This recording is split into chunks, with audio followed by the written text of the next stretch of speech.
میخوام کادوی دیگه ای که امروز هدیه کریسمسی که بهم دادن رو بهتون نشون بدم اگه میو جون دوربینو نندازه. یه دونه ظرف برای میو جون و یه کلاه خیلی خوشگل پوشیدمش، خیلی خوشگله، خیلی دوستش دارم.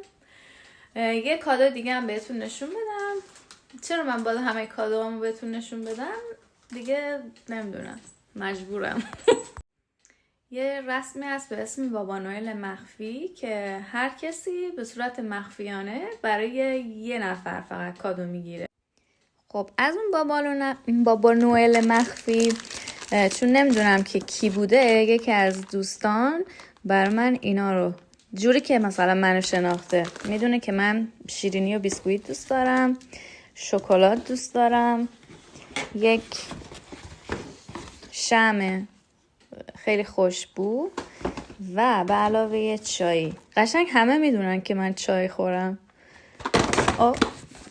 بعد ایشون هم که میو جون هستن. اینا هم شکلاتاییه که واقعا نمیدونم چیکار کنم باشون. یه قسمتشو دادم رفته، اینا مونده. اینا هم فکر کنم نصیب همسایه ها بشه. و همین